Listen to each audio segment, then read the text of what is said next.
आजकल घर बैठे ट्रेडिंग करना बहुत पॉपुलर हो गया है क्योंकि लोग मोबाइल से ऑनलाइन ट्रेडिंग करके हर दिन का लाखों रुपए कमा रहे हैं। इनमें से कुछ लोग शेयर मार्केट में ट्रेडिंग करते हैं तो कुछ लोग कमोडिटी या फॉरेक्स मार्केट में ट्रेड करते हैं और वहीं कुछ लोग ऐसे हैं जो क्रिप्टो करेंसी मार्केट में भी ट्रेड करते हैं। मतलब अगर देखा जाए तो एक बार अगर आप ट्रेडिंग करना सीख जाते हैं तो आप भी प्रोफेशनल ट्रेडर्स की तरह ही घर बैठे लाखों रुपए कमा सकते हैं। लेकिन ट्रेडिंग करना इतना आसान नहीं है जितना हमें लगता है।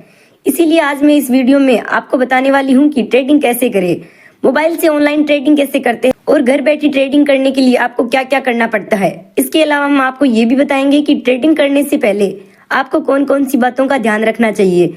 तो अगर आप भी ट्रेडिंग करना चाहते हैं तो इस पूरे वीडियो को ध्यान से देखें। शेयर बाजार में ट्रेडिंग कैसे करें। शेयर मार्केट में ट्रेडिंग करने के लिए आपको 3 चीजों की जरूरत पड़ती है, डीमेट खाता, ट्रेडिंग खाता और बैंक अकाउंट। जब आपके पास ये तीनों चीजें हो जाती है तो आप ऑनलाइन शेयर बाजार में ट्रेडिंग कर सकते हैं। मैं आपको यहाँ पे कुछ स्टेप्स बताऊंगी जिनके जरिए आप आसानी से शेयर बाजार में ट्रेडिंग कर सकते हैं। आइए जान लेते हैं।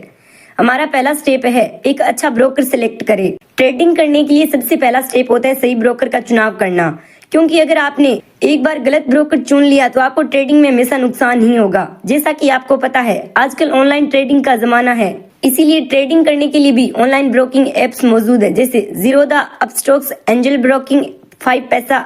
लेकिन इनमें से किसी भी ब्रोकर ऐप में डीमेट या ट्रेडिंग अकाउंट खोलने से पहले इनके ब्रोकरेज चार्जेस जरूर चेक कर लेना चाहिए, क्योंकि जब आप शेयर मार्केट में ट्रेड करते हैं तो आपको प्रत्येक ट्रेड बाय और सेल पर कुछ ब्रोकरेज फीस देना पड़ता है।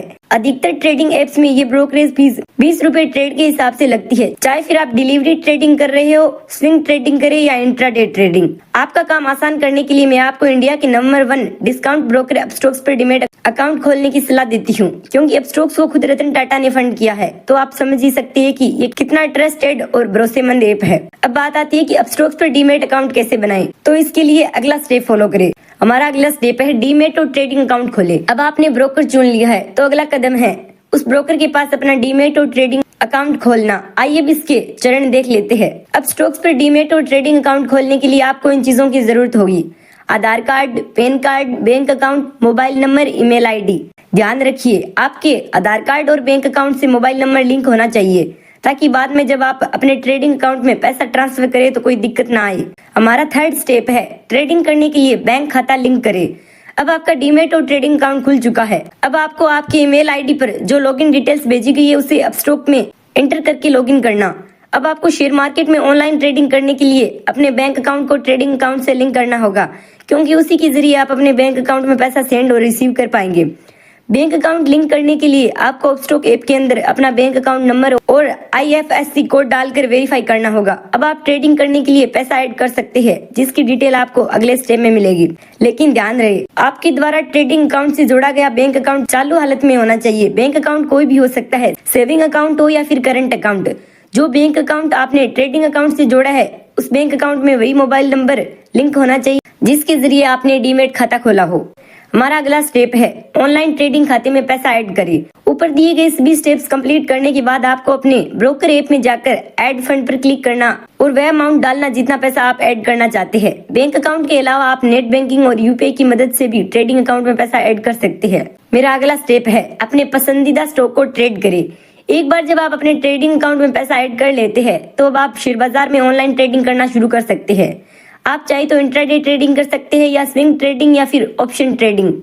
मेरी सलाह आपको यही रहेगी कि अगर आप शेयर मार्केट में एक शुरुआती ट्रेडर है तो स्टॉक मार्केट ट्रेड करने की बजाय इंडेक्स यानी निफ्टी या बैंक निफ्टी में ही आपको ट्रेडिंग करना चाहिए। ऐसा मैं इसीलिए बोल रही हूँ क्योंकि निफ्टी और बैंक निफ्टी में आपको लिक्विडिटी बहुत ज्यादा मिल जाती है, मतलब खरीदने और बेचने वाले लोग बहुत ज्यादा होते हैं, इसीलिए इंडेक्स को खरीदने और बेचने में कभी कोई दिक्कत नहीं आती ही। जबकि शेयर मार्केट में काफी सारे स्टॉक लिक्विड होते हैं, जिससे उन्हें खरीदने और बेचने में काफी प्रॉब्लम का सामना करना पड़ता है, क्योंकि उनमें बायर्स और सेलर्स की संख्या बहुत कम हो जाती है। उम्मीद करती हूँ कि आप समझ चुके होंगे कि ट्रेडिंग कैसे करते हैं और ऑनलाइन ट्रेडिंग करने के लिए क्या क्या करना पड़ता है। चलिए अब जानते हैं कि निफ्टी और बैंक निफ्टी इंडेक्स में ट्रेडिंग कैसे करें। निफ्टी या बैंक निफ्टी इंडेक्स में ट्रेडिंग करने के लिए ब्रोकर ऐप ओपन करें। अब प्रोफाइल सेक्शन में जाकर म्यूचुअल फंड ऑप्शन सेगमेंट को एक्टिव करें। F&O सेगमेंट एक्टिवेट होने में 24 से 48 घंटे का समय लगेगा। F&O सेगमेंट एक्टिव हो जाने के बाद सर्च बॉक्स में एक बैंक निफ्टी ऑप्शन सर्च करें। जिस स्ट्राइक प्राइस पर आप ऑप्शन खरीदना चाहते हैं उस पर क्लिक करें। अब लॉट साइज सिलेक्ट करें और क्वांटिटी डालें। कंफर्म बटन पर क्लिक करें। इन स्टेप्स को पूरा करने के बाद आप निफ्टी और बैंक निफ्टी में आसानी से ट्रेडिंग कर सकते हैं। ऊपर मैंने आपको निफ्टी और बैंक निफ्टी में ट्रेडिंग करने के सभी स्टेप्स को बिल्कुल शॉर्ट में बताया है। मोबाइल से ट्रेडिंग कैसे करें? मोबाइल से ट्रेडिंग करने के लिए सबसे पहले ब्रोकर ऐप डाउनलोड करें। अब ब्रोकर ऐप में साइन अप या लॉगिन करके डीमेट अकाउंट खोलें। डीमेट और ट्रेडिंग अकाउंट खोलने के बाद ऑनलाइन बैंक खाता लिंक करें। फिर बैंक अकाउंट से ट्रेडिंग अकाउंट में पैसा ट्रांसफर करें। अब आप जिस स्टॉक को ट्रेड बाय या सेल करना चाहते हैं उसे सर्च करें। तो इस प्रकार आप मोबाइल से ट्रेडिंग कर सकते हैं। ट्रेडिंग की शुरुआत कैसे करें?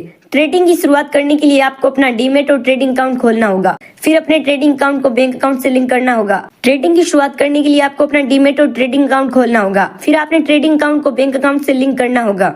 अब अपने ट्रेडिंग खाते में पैसा ऐड करके आप शेयर बाजार में ऑनलाइन ट्रेडिंग की शुरुआत कर सकते हैं।